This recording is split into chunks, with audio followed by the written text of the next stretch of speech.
Hi havia una vegada un avet petitó que vivia al mig del bosc. Era un bosc on hi vivien arbres molt grans, com el faig o l'om, i arbres molt forts, com el roure o el tiler. El petit avet veia que ell era diferent dels altres arbres. Tenia les fulles curtes i punxegudes, unes fulles que no li agradaven gens, i es queixava de la seva mala sort. Tots els arbres tenen unes fulles molt més boniques que no pas jo. No les vull, aquestes fulles. No són ni fulles, semblen agulles.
El petit avet rumia i rumia i pensa que li agradaria tenir unes fulles diferents. Com m'agradaria tenir unes fulles que fossin d'or, que brillin amb el sol i que tothom vulgui mirar. Arriba la nit i el petit avet s'adorm. Al matí, quan es desperta, veu que... totes les seves fulles ja no són agulles, s'han convertit en fulles d'or!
L'avet petitó és feliç amb les seves noves fulles.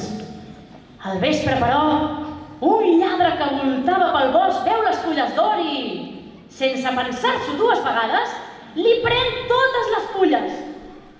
El lladre, que aprofita el moment en què un gran núvol tapa la lluna i el bosc, queda a les fosques. Se'n va corrents amb el seu tresor. L'avet queda despullat, sol i trist.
L'Abel petitó es posa a plorar.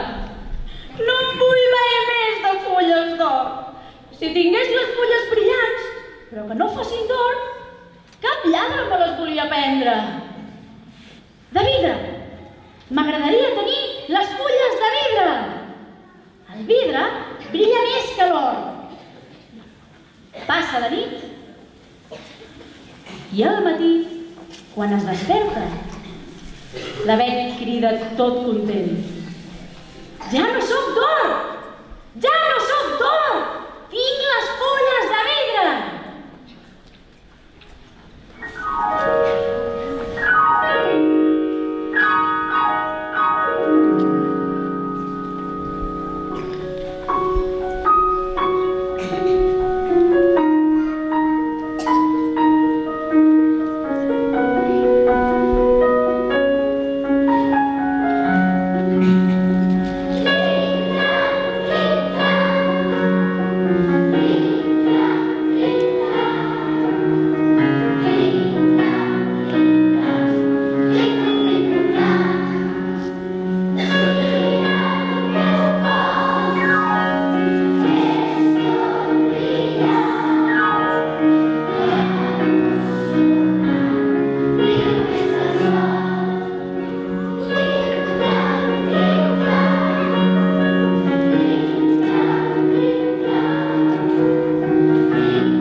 El petit Abel plora desconsolat. Per què no pot tenir unes fulles boniques com els altres arbres? L'Abel petitó està sol, amoïnat i trist.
El petit Abel està molt trist.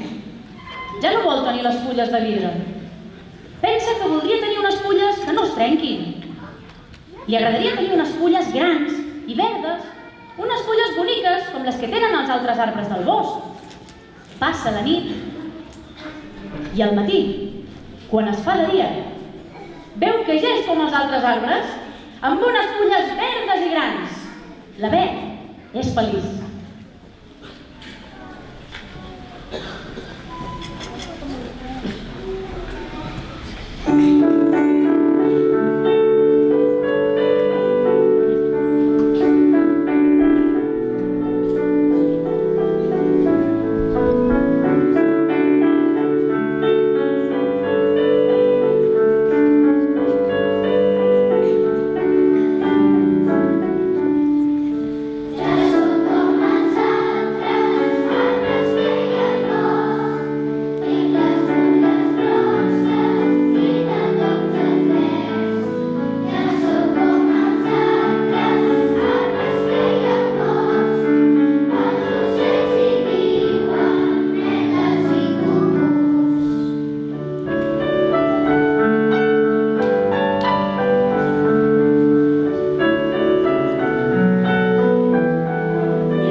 Arriba una cabra amb els seus cabridets.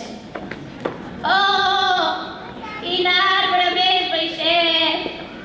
Veniu cap aquí, fillets, veniu, que podreu menjar aquestes fulles tan tendres. Veniu, veniu!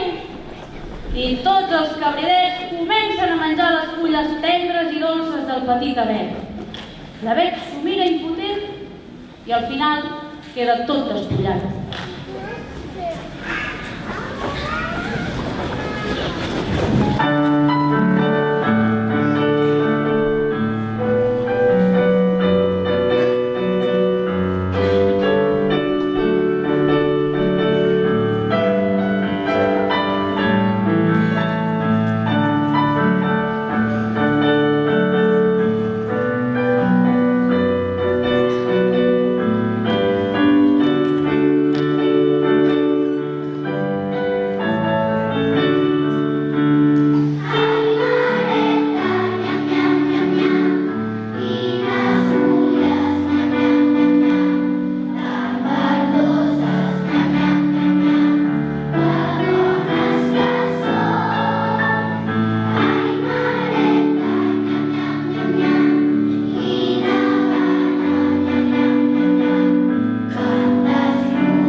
S'ha fet de nit. El petit avet està sol. Ha perdut les seves fulles d'agulles, les fulles d'or, les de vidre i les verdes. Tremola despullat i pensa que li agradaria tornar a tenir les seves agulles, unes fulles que són diferents de totes les altres, però que ben mirat són ben boniques.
I al matí, quan surt el sol, el petit avet s'adona que ja torna a tenir les seves fulles, fortes i punxegudes. Ningú els hi prendrà mai, i ell se sent orgullós de ser diferent. I a poc es van convertint en l'arbre més gran de tot el bosc. Un arbre on els rossinyols i les merles hi feien els nius, i molts animalets, com els martinets i les mallerengues, s'hi refugiaven. El petit avet, que ja no era tan petit, era feliç.